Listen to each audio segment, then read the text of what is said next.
وَيَدْعُ الْإِنسَانُ بِالشَّرِّ دُعَاءَهُ بِالْخَيْرِ وَكَانَ الْإِنسَانُ عَجُولًا يُخْبِرُ تَعَالَىٰ عَنْ عُجْرَةِ الْإِنسَانِ وَدُعَائِهِ فِي بَعْضِ الْأَحْيَانِ عَلَىٰ نَفْسِهِ أَوْ وَلَدِهِ أَوْ مَالِهِ بِالشَّرِّ۔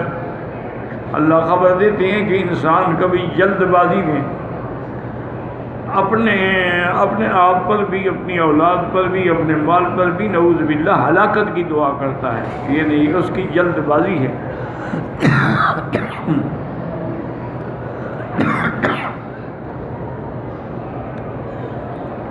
اے بالموت والہلاک والدمار واللعن ونحو ذلک، وہ اپنی اولاد پہ دعا کر رہا ہے، موت کی، ہلاکت کی، بربادی کی، اور لعنتیں بھیج رہا ہے۔ جیسے آج کل ہمارے دیہاتوں میں بھی عام رواج ہے نا، اپنی اولاد کو 1-1 لاکھ لعنت، تجھ پہ لاکھ لعنت ہو، خدا تجھے برباد کرے، تمہیں موت ہی نہیں آتی، تم مرتے ہی کیوں؟ یہ ساری بد دعائیں جو ہیں نا، یہ منع ہے شریعت۔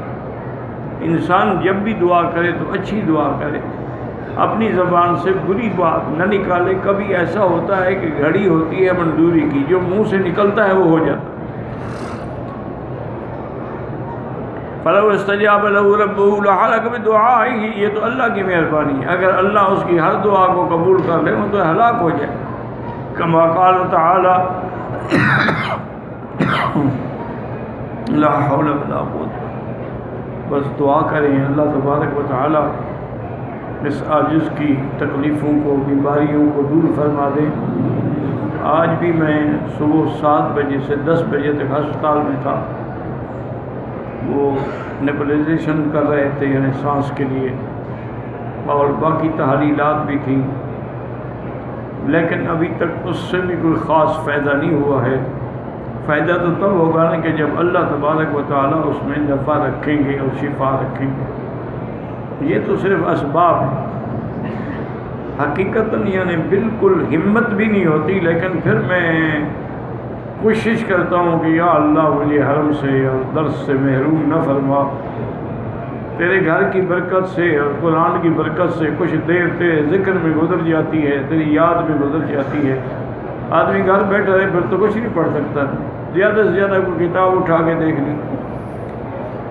بس اس کا علاج صرف یہی ہے کہ اللہ سے خصوصی طور پہ دعا کریں کہ اللہ صحت کاملہ دے اور اس نعمت عظیم سے محروم نہ کرے۔ وقت تقدم فی الحدیث لا تدعوا علی انفسکم، اپنے اوپر بد دعا نہ کیا کرو، ولا علی اموالکم من توافقوا من اللہ ساعۃ اجابۃ یستجیب فیہا، کبھی ایسا نہ ہو کہ وہ ایسی گھڑی ہو جو مستجاب گھڑی ہے، آپ نے دعا کی اور وہ پوری ہو گئی۔ وانما یحمل ابن آدم علی ذلک قلقہ وحجتہ، آدمی کو جب پریشانی ہوتی ہے تو ایسی باتیں منہ سے نکلتی ہیں، لیکن کمال تو یہی ہے نا کہ بھی پریشانی میں صبر کرے، اور جب اللہ تعالیٰ صحت و عافیت دے تو اللہ کا شکر کرے۔ ولہذا قال تعالیٰ وَكَانَ الْإِنسَانُ عَجُولًا، کہ انسان ہے ہی جلد باز۔